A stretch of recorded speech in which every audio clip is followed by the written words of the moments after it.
Hello and welcome back to our RTS Controls tutorial video.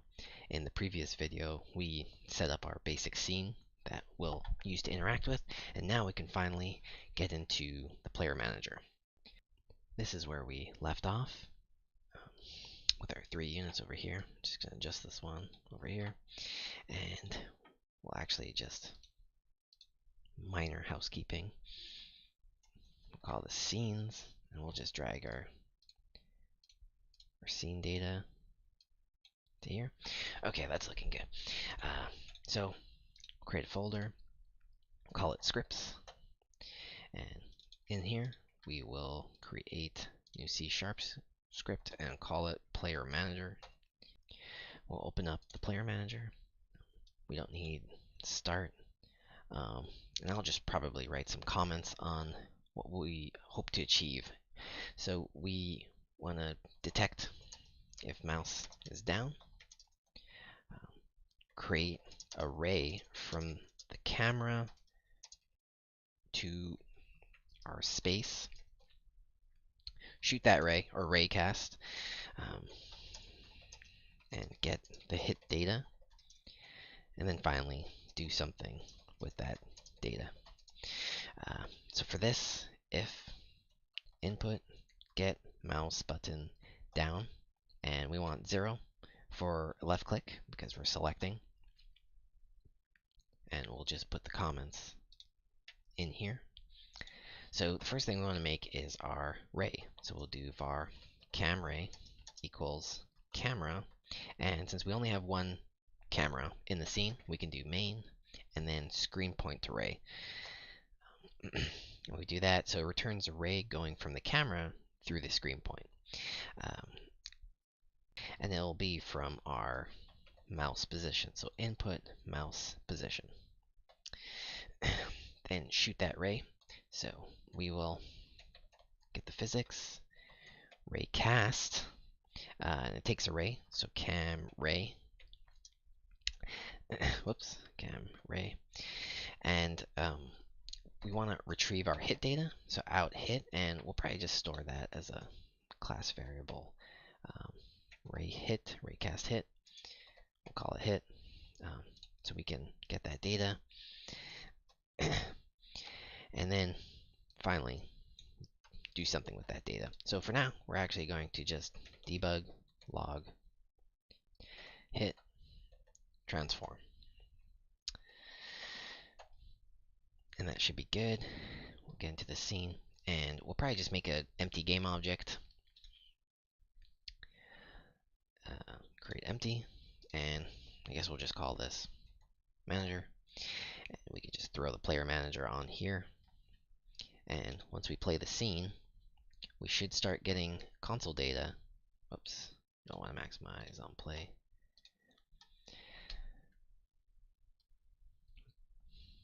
Once you click player unit 1, click over here, player unit 2, ground. So it seems like we're logging correctly, and we're actually mapping our inputs correctly. Next, what we want to do is set up some tags. This will allow us to leverage Unity's compare tag, which is optimized in the back end, and we can easily detect what we're clicking on. So we'll click add tag, and we'll just add a new tag called player unit, and we'll have another one called ground, and that way we can compare if we're clicking on player unit or ground. So we'll go here and tag player unit, click apply, and all of our tags should, or sorry, prefabs should have that. And then the last one is ground, and set that to ground. And we'll just quickly test to make sure that's working properly. So click add tag here, we'll go back, let it compile.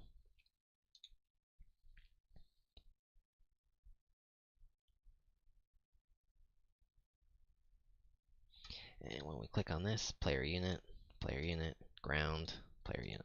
So now we can easily interact with different types of tags.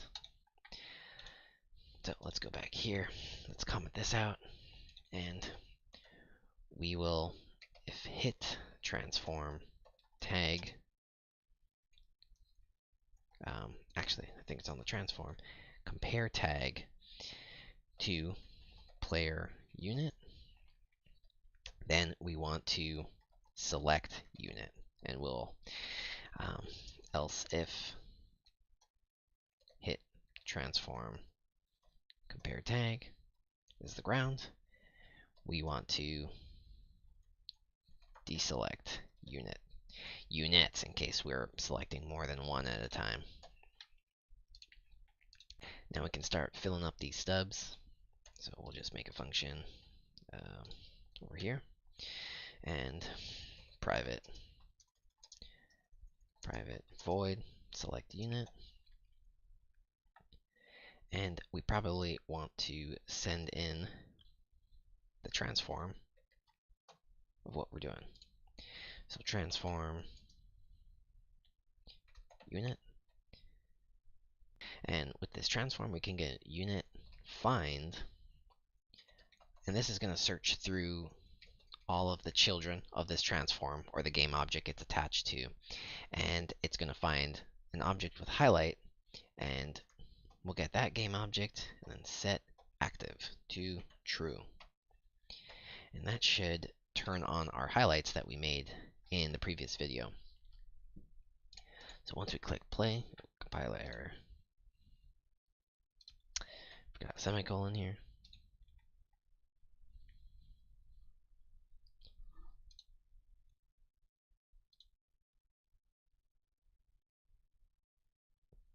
And so once we click, see the highlights turn on. So we're looking good. We can't deselect, and they're all selected and they don't get deselected, so we'll do that. So actually, the first thing we should probably do is let's have a class variable that will keep track of all our units. So it'll just be a list of transform, and we'll do selected units equals new list. We'll just initialize it up here.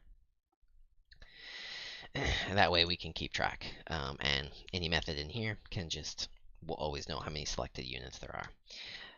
So over here, we will just add selected units, add a unit to our selected unit, and the highlight will stay over here.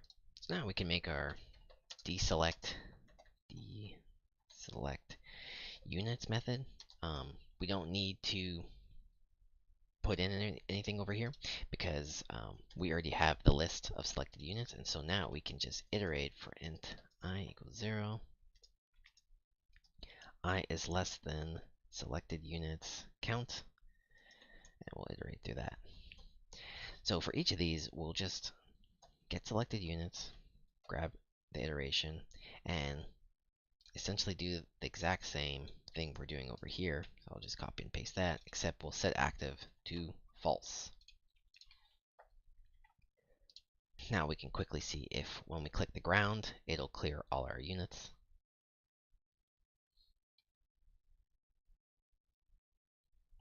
Click here, click the ground, click here, oh, we'll click multiple and then click the ground, and that's working as intended. And so the last thing we're actually going to do is when you click a unit, it still doesn't deselect the other unit. So we're going to go ahead and clear the list before we add if they're not doing some kind of multi-select, like with left shift or something like that. So we'll go back and selected units will clear the list before we add. And we'll probably just add another parameter here. We'll make it a bool and is multi-select. And we'll set that to default false. And that way, if we're not is multi-select, then we'll clear the list. Otherwise, we just keep adding to the list. And it's actually, for us, we're just going to keep it simple. And so over here, selected unit, we're just going to send in input key code, get key down, and we'll do key code left shift right here. And that way we can select multiple units if we're holding down the left shift key. Otherwise, it's going to deselect everything and select our unit. Let that compile.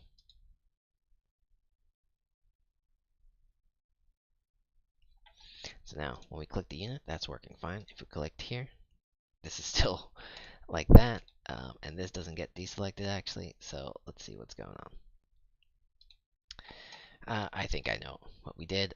We cleared the list, but we should have deselected the list. Actually, we're going to clear the list in Deselect. So once we set it active, clear the list, and then now we can just call Deselect units in here. And now we're doing a little bit better, and this should work.